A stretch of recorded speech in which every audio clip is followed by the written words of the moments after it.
Welcome to this week's Who the Folk podcast. I'm Lonnie Goldsmith, the editor of TCG Folk. On this week's show, we talked to Ben Feldman, the co-owner, general manager, and head coach of the Minnesota Wind Chill Professional Ultimate Frisbee team.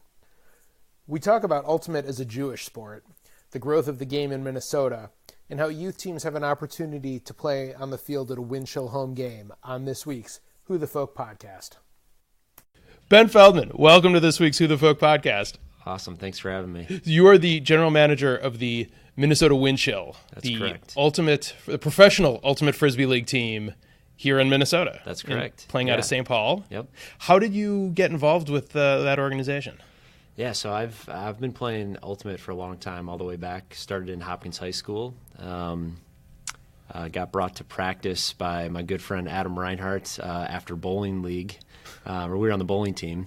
Brought me to my first practice. It was my sophomore year, and started playing Ultimate. And that's kind of how it started. That progressed into playing in college at UW-Madison, and continued to play after I graduated. Came back home and had an opportunity. Knew some of the organizers at the AUDL, like at the league level, and there was an opportunity to get involved managing the team about 3 seasons ago for the league. They took over ownership temporarily from the team, and was the manager for them, and that blossomed after a season into putting together an ownership group, and was one of the owners in that ownership group who decided to buy the team. And so owner, manager, and now coaching this year as well, which is pretty exciting. So many hats. Yeah. So what is the who else is part of the ownership group? Let's start with that. Yeah. So when was it? It was.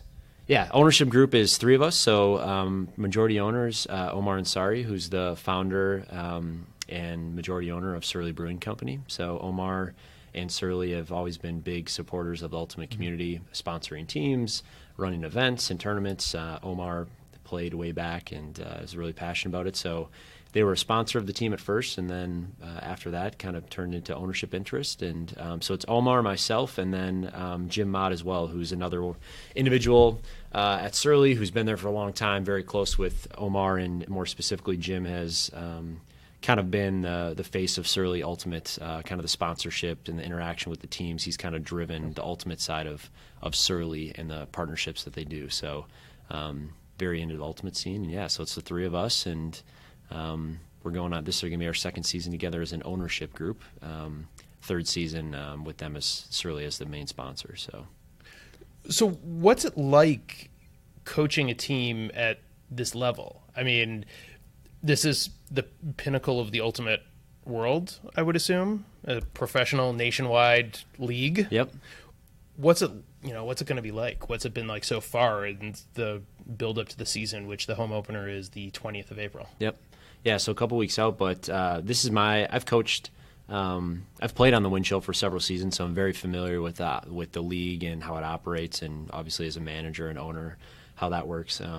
I've coached at the high school level, coached a little bit at the college level, so it's exciting. A lot of the people on my team are good friends, and I'm not that old. I'm 30, going on 31, but was excited to kind of jump into more of a coaching role this year. Obviously, a lot of work that happens behind the scenes with the setup of the team and game day and all the work that goes there. But yeah, it's there's a lot of footage available, so film study is a lot easier at the pro level, because every game in the AUDL this year specifically is being streamed online, which is pretty cool. But there's always been a lot of footage, so film study is big. We practice. We've been practicing every weekend since practicing for the last couple months in lead up to the season. And we got players from Iowa. We got some from Wisconsin.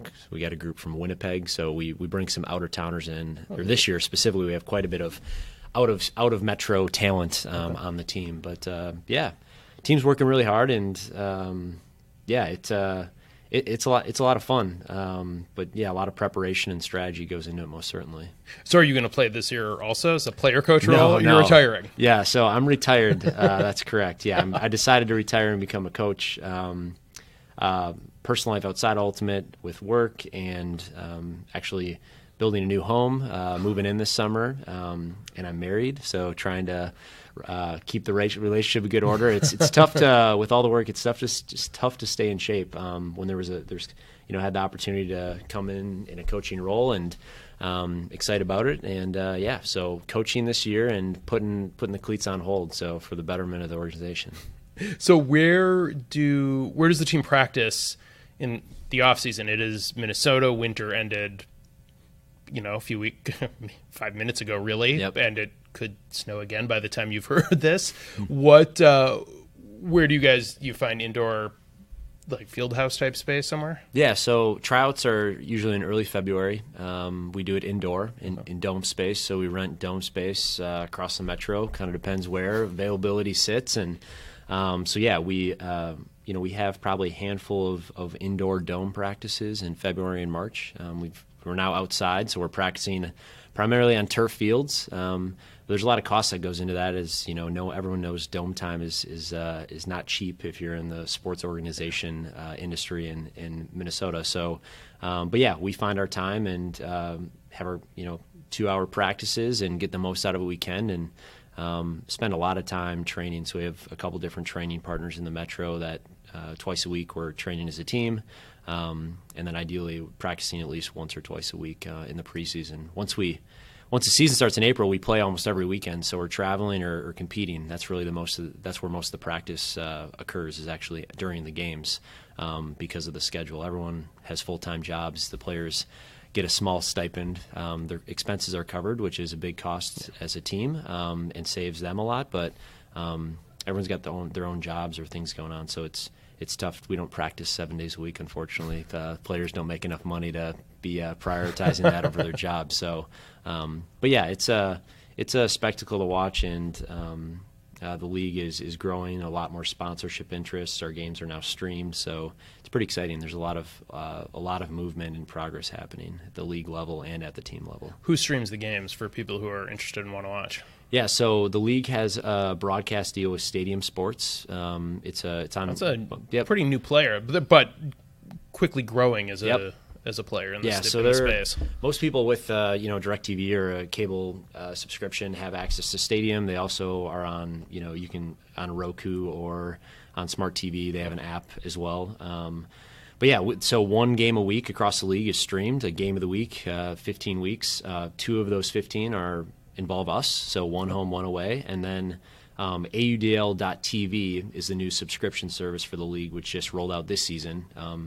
For its subscription base, so monthly subscription, you can watch literally every game in the AUDL. If it's on Stadium, you'll watch it on Stadium, so the one game a week. Otherwise, every other game will be streamed on that online platform. AUDL.TV is where you can go to subscribe. So monthly subscription, $9.99, $10 a month.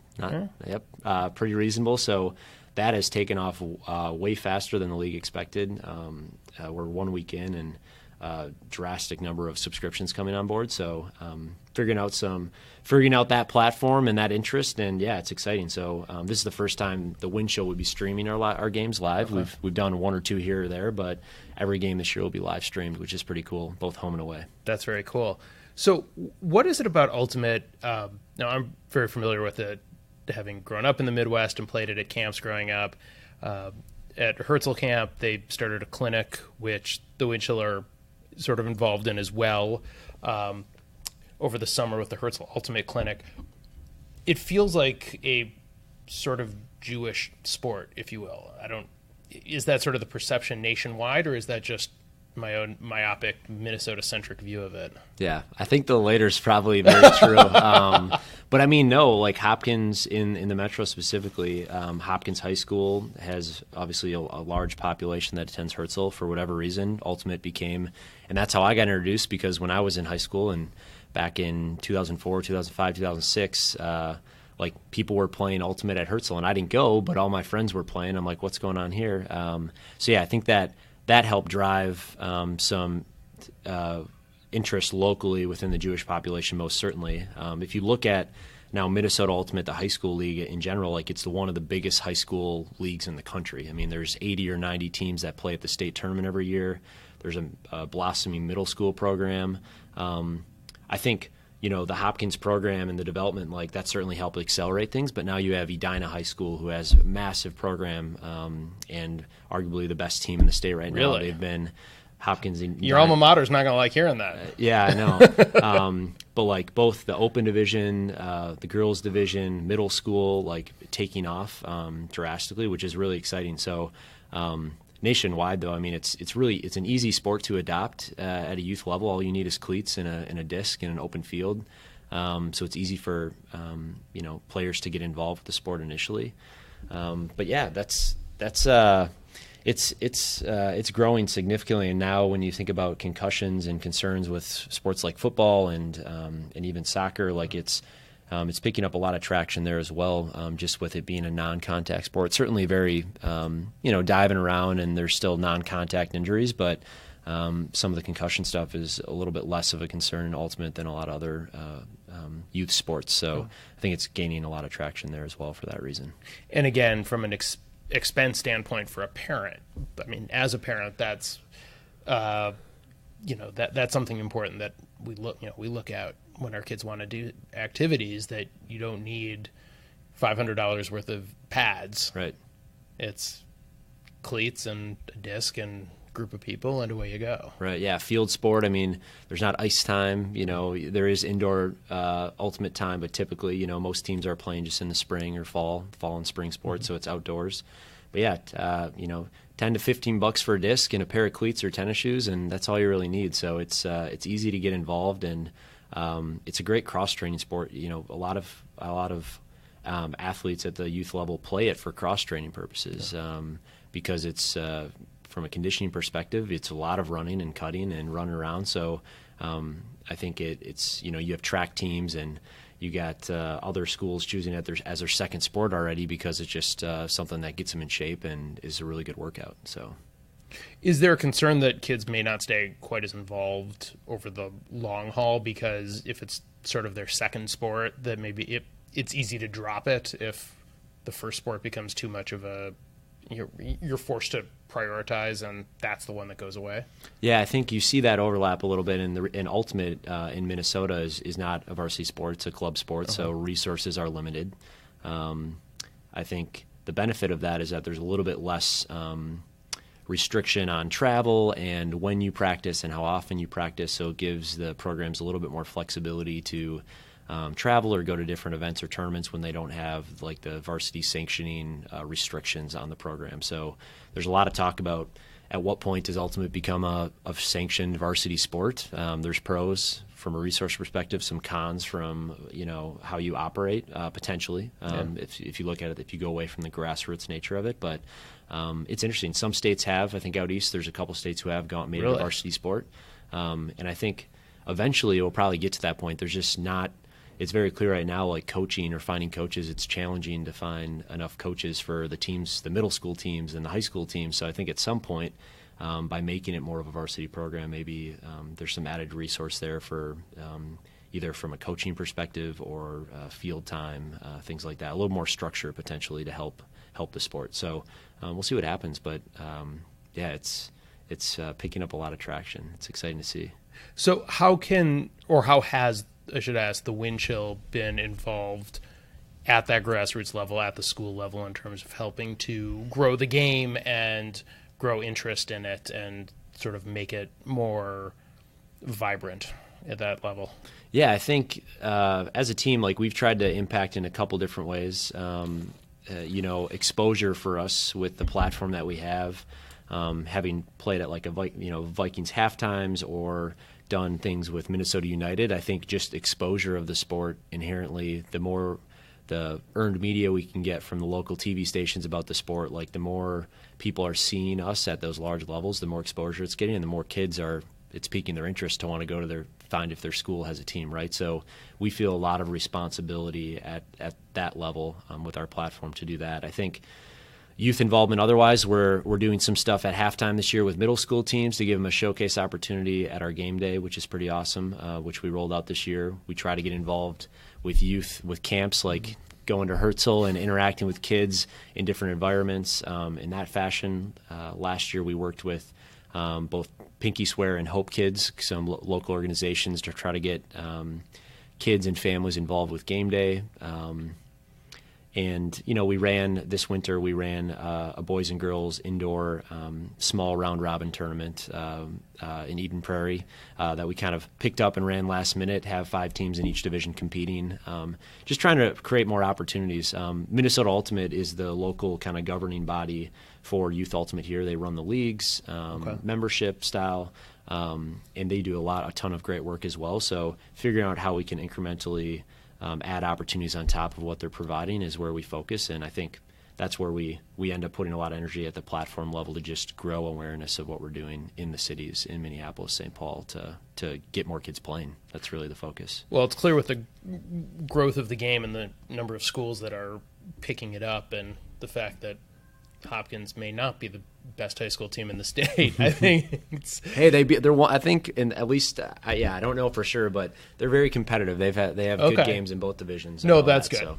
But no, I think it's clear that they're that it's definitely growing in a positive way. That and the other thing that always impressed me about the game is that it was very sort of open to all in terms of skill level and being open to everybody come out and try it, and self-officiated, and tends to be a little bit less cutthroat, maybe, at least at the youth level. Is that correct impression? Or I think the self-officiation piece that you hit on is totally true. So at all levels of the game, with the exception of the professional level, there's no referees, and I think spirit of the game, self-officiation is a huge appeal to a lot of players to come in at the youth level, and creates more of a welcome, kind of exciting, friendly culture where there's respect between opponents. It teaches youth how to call their own fouls, which I think is a good learning experience for players. They're in this high intensity competitive environment, and having to go through and making sure that the calls they're making are they feel good about them. I think it's very different in that respect, which I think is cool. At the pro level, spirit of the game is a little bit different. You have players who have played with no referees all the way up until the pro level. Referees and the AUDL are provided to keep the flow of the game going from a spectator perspective, is the rationale for having them included. There's some arguments both ways on if that's the right thing or not, but that's how it exists today in the AUDL. And then the AUDL has an integrity rule, which basically is unique in that it allows a player to overturn a referee's call if it was in their favor. So if we were both going deep for the disc and the ref thought I bumped you, but I didn't, and he called the foul on me, and you were like, hey, that wasn't a foul, you can actually overturn the ref's call and give us the disc, and we go the other direction. So pretty unique with respect to that, and you actually see it occur pretty regularly. I would say once a game or twice a game you'll see players enact that in the course of play in the ADL, which is pretty crazy and kind of cool to see. Well, sportsmanship may not be dead after all, huh? Exactly. Well, yeah, and that's the benefit of having players having grown up with self-officiation. It creates athletes and competitors who have this really high level of understanding and respect for one another. So pretty awesome. To see, and you'll see the opposite of it in the ultimate still, where you got players who just don't care about it and they'll use every rule to their advantage, but it's definitely more vibrant in ultimate than it is in any other sport, which is pretty awesome. Well, that's very cool. So you mentioned real quick, give you a chance to plug the halftime games for the youth teams. How can teams get involved in that and sort of get themselves booked into a time slot there? Yeah, so we, on our website, which is windchillultimate.com, I think we have a shortcut on the left side of our website right there. It's a halftime sign up for middle school. So this year, at our 6 home games, we're going to have the opportunity for 30 middle school players from either one school or multiple schools. They can sign up in groups of 10. So we might have up to 3 schools competing for a given game. But basically at halftime, for about 10 to 12 minutes, we're going to have 3 middle school fields set up across the stadium. And we'll have simultaneous scrimmages going on for about 12 minutes during the game. So boys and girls both playing 5-on-5, and it'll be a pretty cool experience for them to be able to play in front of a crowd of hopefully 500, 750,000 people. And the best part is all kids 10 and under at our games get in for free. Youth 11 to 18, it's like a $5 ticket, but the middle school players competing will get in for free, and then their parents will actually get coupons, online discount codes to get half off tickets for that specific game. So parents can come watch their kids for pretty inexpensively. After the halftime, all 30 participating players get a photo with the wind chill before the second half, which is pretty awesome. So pretty cool experience. We've already booked up probably about half the games, and so I'm working on getting the word out, but very quickly we filled up a couple. Pretty exciting opportunity. So if you're interested, make sure to, on our website, we have a link to more information, and you can sign up your team there. And if you don't have a group of 10 and you still want to participate, make sure to still shoot us an email. We can try to figure something out and get you worked in with another school who maybe has some additional spots available. Well, excellent. We will put a link in the show notes and in the article as well Awesome. For how people can do that.